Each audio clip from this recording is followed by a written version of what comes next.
Presas del encanto. Crónicas de Son y Fandango. El audiolibro. Primer aniversario de la lectura colectiva. El violín de don Modesto. Don Modesto era un viejecito delgado como pluma.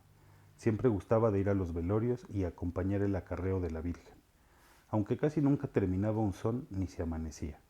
Por esa razón, los demás músicos de los fandangos lo criticaban, pero es que nadie sabía por qué don Modesto actuaba así. Cuenta que cuando era niño se tocaba mucho el violín en los fandangos, al que los viejitos le decían yigui yigui. Nunca faltaba un violinero entre el grupo de jaraneros. Cuando no lo había, los músicos estaban inquietos. Era costumbre entre los músicos que cuando asistían a un velorio lo hacían por gusto, no lo hacían obligados. En ese tiempo no se ganaba nada y se tocaba toda la noche hasta el amanecer. Cuando se llegaba a un velorio, lo primero que se hacía era limpiarse y limpiar el instrumento con una reliquia de la imagen de la Virgen, y luego congregarse a la tarima para el fandango. Pero un día que hubo un mal tiempo, no se podía salir en procesión con la Virgen, así que todos esperaron largo tiempo a que se apaciguara la lluvia.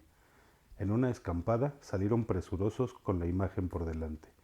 Junto a ella iban los coheteros, detrás de ella los sahumeros y las cantadoras. Después de las cantadoras iban los músicos con sus jaranas cubiertas, temerosos a que se les mojaran. Así caminaron cerca de 12 kilómetros para llegar al pueblo. Una vez que llegaron a su destino, el casero no atendió a los acompañantes, los cuales se retiraron a sus casas con cierto disgusto. Por la noche regresaron los músicos y la gente, pero los jaraneros no se acercaron al altar. Como fueron llegando, se fueron congregando en la tarima donde había iniciado el fandango. Un viejecito que traía un violincito muy viejo, al ver el desprecio que le habían hecho a la imagen, se acercó al altar, se limpió con una ramita de albahaca y limpió su violín, y se sentó lejos del fandango, y desde ahí observaba la fiesta. Entre los músicos del fandango había un violinero que nadie sabía de qué rumbo había venido, pero estaba tocando ahí junto a la tarima. Al principio las cuerdas del violín chirriaban penetrando el sonido en lo más profundo del oído. Las bailadoras se tapaban los oídos, pero los demás músicos no escuchaban el sonido del violín. Los bailadores no querían subir a la tarima y se fueron alejando poco a poco del fandango, por no soportar el ruido del violín. Pero los jaraneros no lo escuchaban y seguían tocando. Tocaron el mismo son por mucho tiempo sin descansar. Algunos músicos comenzaron a sangrar de los dedos. Los bailadores, aburridos al principio y con miedo después, se alejaron de la tarima. Quedaron únicamente los músicos tocando. Los instrumentos salpicados de sangre seguían sonando con el golpe de los dedos de la mano. El hombre del violín los había encantado.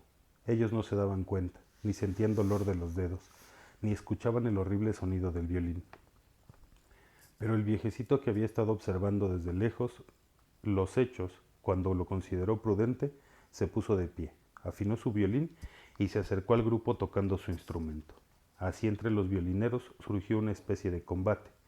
Era como si los violines hablaran, uno con una voz horrible y fea y otro con una voz dulce y suave. Se empezaron a romper los crines del arco al pasar con fuerza de un lado al otro del violín. La gente, llena de temor, desde lejos observaba a los músicos en silencio.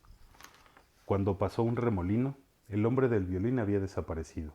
Solo había quedado el viejecito con su violín frente a los músicos. Los jaraneros entonces reaccionaron. Se vieron las manos, sin explicarse lo que había pasado. Ahí terminó el fandango, comprendido que no tenían que hacerle desprecio a la Virgen.